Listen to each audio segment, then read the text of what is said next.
Hey guys, hope you had a great week. So I first got into beading in the summer of 2008 when I was visiting my aunt. And when I got back, Wicked came to town and I was really excited. So I decided I wanted to make a special set of jewelry for that occasion. Now this was my first big project and I wasn't very skilled at that point, so the methods I used were really easy and I only used what I had on hand. So today's project is going to be redoing this set of jewelry. And here it is. This is a Gothic Victorian inspired necklace with two swags and some pendants, several pendants. And what I used to make it was this plastic monofilament cord, which is all very well and good if you have heavier beads, but let me show you.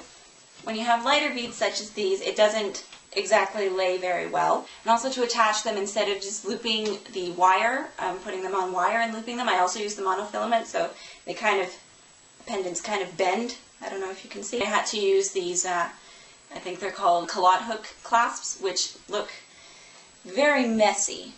So for this project, we will need the old necklace and the old bracelet, which include round beads, some very small sort of baguette beads, some pear-shaped beads, some smaller round beads, and two clasps. 5 standard end pins, which are little bits of wire with a stopper on the end. Some wire in about a 24 gauge. This one I've already prepared for the longer pendants because the standard size of end pins won't fit and I don't have any that are longer, and I'll show you how to do this. Round nose pliers, flat nose pliers, wire cutters, a crimping tool, crimping beads, these are really tiny, and nylon coated beading wire. This has 7 strands. Alright, so I'm going to show you how to make the makeshift end hooks. I have this here on my sweater so you can see it better. You can see there's a kind of little stop there. Alright, so what you're going to want to do is take your round nose pliers and take the very, very tip of your wire, your 24 gauge wire, and put it at the smallest point of your round nose pliers. And then you want to wrap it around that small point.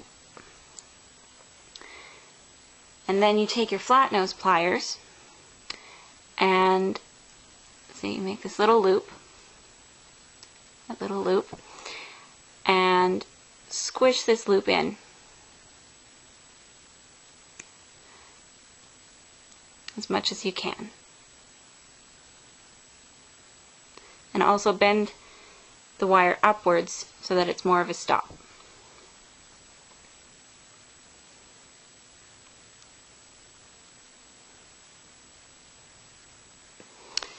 And then when you're done squishing, you want to match up the length. It should be about 3 inches.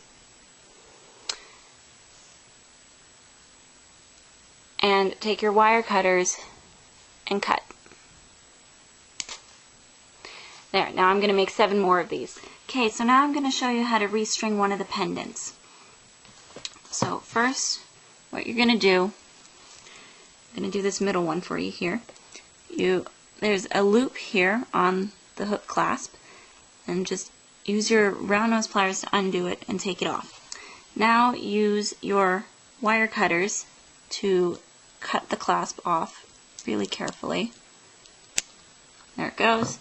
And we're just going to take off all the beads here, trying to remember our pattern. So now we take one of our makeshift end pins and we simply reconstruct our pattern. And so forth. I'm going to finish this. Now that it's all strung, I'm going to show you how to make a wrapped loop. So you take your round nose pliers and put it about half a centimeter into the pliers, and then you bend the top wire to 90 degrees, turn your pliers, wrap the wire over the top. I'm sorry this is so blurry, I wish I had a better camera. And then you stick the pliers in the loop and just wrap the excess. And then you use your flat nose pliers to either squish that in or cut the excess off if there is excess, and there is here. And now I'm going to finish making these pendants, and then I'll show you the next step once I'm done. So now I have all the pendants done. I have cut 2 pieces of the beading wire. You can barely see them. But I've cut 2 pieces of the beading wire about 1.5 feet long, 2 feet long. And what I'm going to do is attach it to the existing clasp. So we'll just take the two ends of the wire, match them up, and there's already a jump ring on here, so we're just going to thread them through that jump ring.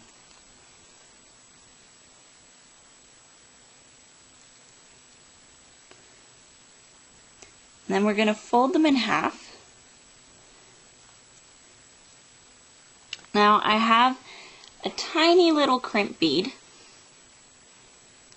can barely see it. Tiny little crimp bead, and I'm going to thread that on the other end and put it through all 4 of the wires that are there now.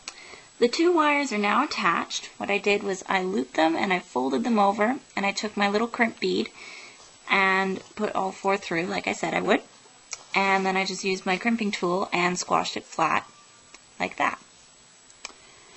Alright, so the next thing we're going to do is quite complicated.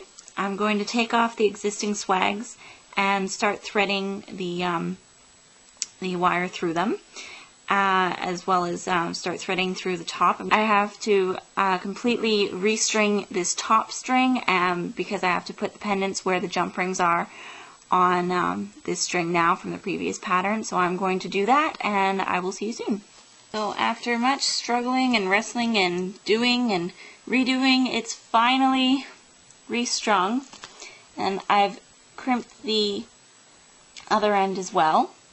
And now I'm just going to show you what to do to finish it off. So you cut the tails with your wire cutters a couple inches, and then just thread them back through 3 of the beads and cut the excess off.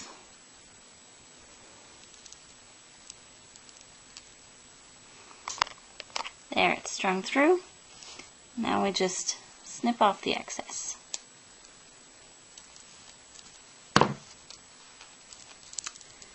And we're done. Now I'm going to repeat these same techniques on the bracelet, and I'll see you later. Finally done! Here is the bracelet, and it was a bit large. It's still a bit large, but I managed to shorten it by attaching the wires directly to the clasp instead of to some jump rings, which actually I have a lot of now that I've taken them off the necklace, and it looks a lot cleaner. So before I go, I'm going to tell you about today. And today I'm going to a party with my friends, and we're going to go to the craft store and get a bunch of stuff to make jewelry. So I'm going to show you some footage from that and show you what we made, and that'll be up next week. So I will see you then.